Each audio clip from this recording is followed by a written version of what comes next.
The rain hammered the pavement outside the BMW dealership on Michigan Avenue like it was trying to wash away the injustice.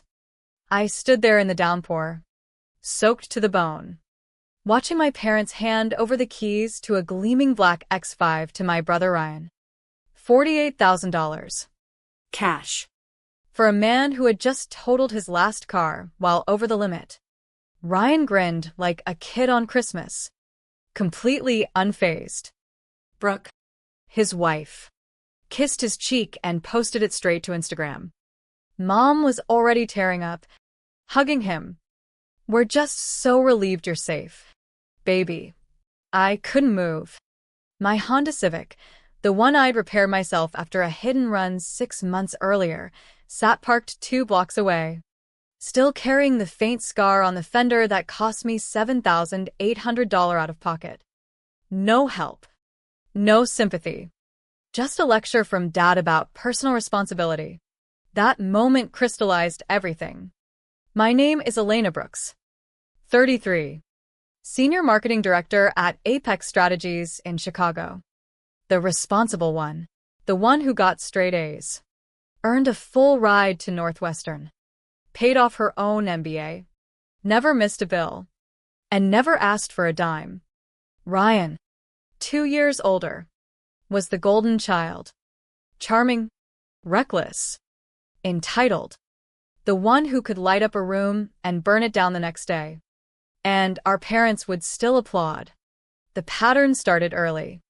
When Ryan barely graduated college, they threw him a Miami trip. When I graduated summa cum laude, I got Applebee's and a $50 gift card. When Ryan got his first big sales job, they co-signed a $32,000 Mustang. When I asked for help with $18,000 in remaining student loans, Dad said, "You're smart with money, Elena. You'll handle it." The double standard grew teeth in adulthood. Ryan's wedding to Brooke? Extravagant. My promotion to senior director the same month? A card from Mom that said, "Proud of your steady job." When I had emergency gallbladder surgery in 2022, they visited for 20 minutes before rushing off to a golf tournament. When Ryan sprained his wrist playing pickup basketball, Mom moved into their Lincoln Park townhouse for 10 days. And now this. The night before, Ryan had been at a client happy hour. Blew a .09. Hit a guardrail. Cop let him off with reckless driving because he was cooperative. Our parents didn't hesitate. They drove straight to the dealership the next morning. At dinner that night at the Capitol Grill, Dad made the announcement like it was a promotion.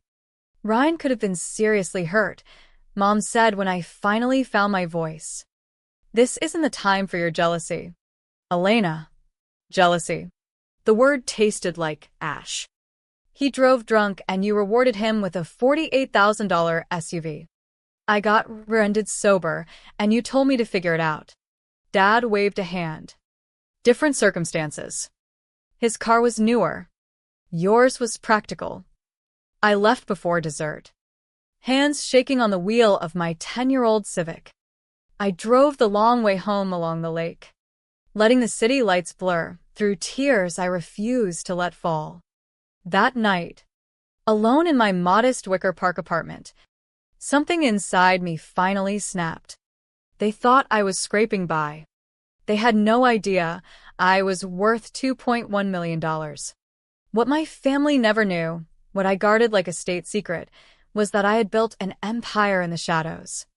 3 years earlier, I started Brooks Digital Edge as a side hustle while working full-time. I created an AI-powered marketing analytics platform that predicted campaign performance with terrifying accuracy. I patented the core algorithm. Royalties started rolling in. Then I brought on subcontractors, landed enterprise clients. And within 18 months, it was generating 6 figures passively.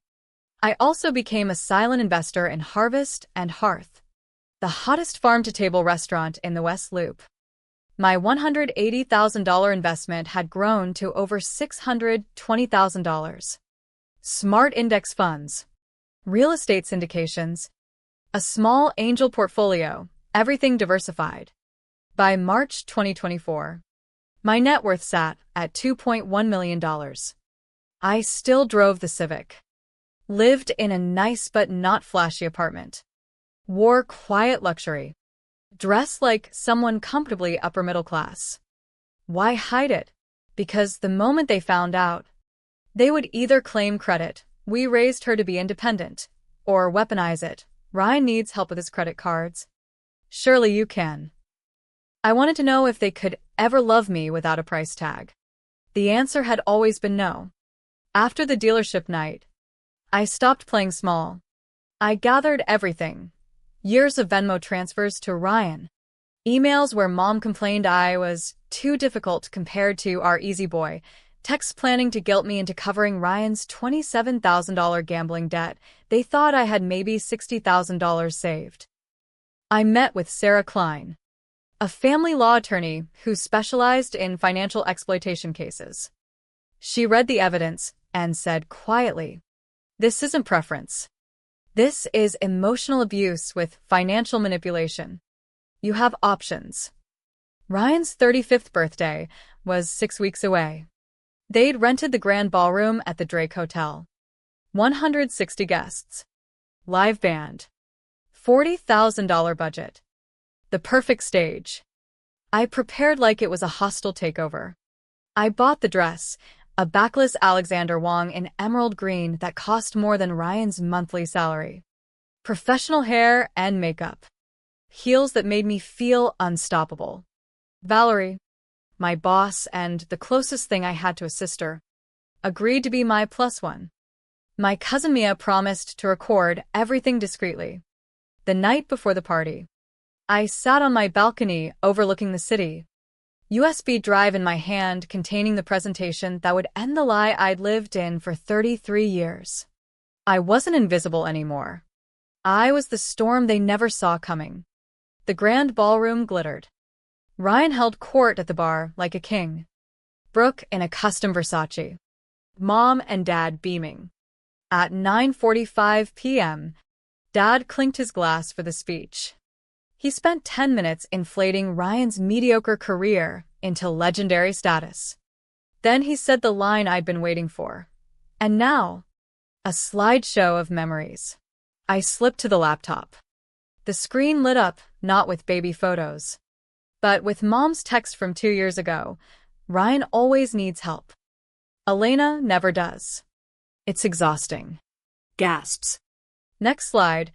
$48,000 wire transfer to BMW the morning after the DUI. Bank records. Hospital bill comparisons. Text planning to ask me to pay Ryan's debts. The room went dead silent. I took the mic from Ryan's hand. I'm Elena Brooks, Ryan's sister. For 33 years, I've watched my parents pour every resource, every ounce of love and money, into my brother while treating me like the spare. I clicked through the slides with surgical calm. Then the portfolio screenshot, $2,137,000 net worth. The room erupted. Mom went white. Dad lunged. Valerie blocked him smoothly. Ryan's face twisted. You're lying. I smiled coldly. Every document is authenticated. I've been here the whole time. You just refuse to see me. Brooke hissed. This is pathetic jealousy. Jealous of what? I laughed. A marriage drowning in debt? Bailouts after drunk driving? Being the family ATM you all planned to drain?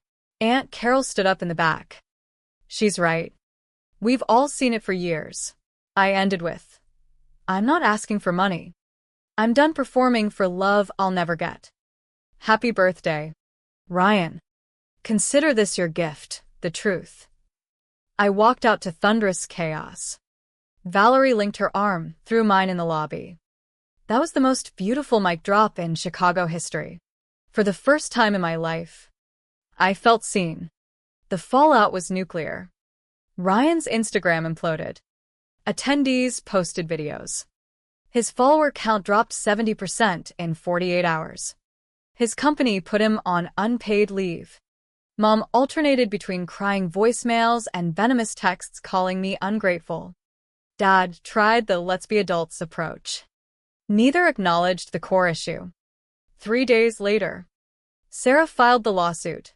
Financial exploitation. Intentional infliction of emotional distress. Fraud. We sought $500,000. The case made the society pages. Mom's charity board asked her to step down. Their 36-year marriage cracked wide open. Dad moved out 2 weeks later. Divorce papers followed. Ryan and Brooke's lifestyle collapsed without the parental spigot. Brooke filed for separation 4 months later. I settled out of court for $380,000 6 months later. Donated every penny to therapy programs for adult children of narcissistic families. The relief was indescribable. I sold my Chicago apartment, expanded Brooke's digital edge, and moved to Denver. Opened a second Harvest and Hearth location that became an instant hit. At a sustainability conference, I met Daniel Hayes, kind, brilliant, genuinely curious about me. No games. No comparisons. When I finally told him the whole story one rainy night, he just held me and said, "You didn't just survive them. You became extraordinary in spite of them." For the first time, I believed it. Standing up didn't just free me from my family. It set me free to become the woman I was always meant to be. And that, not the money, not the revenge, was the real victory.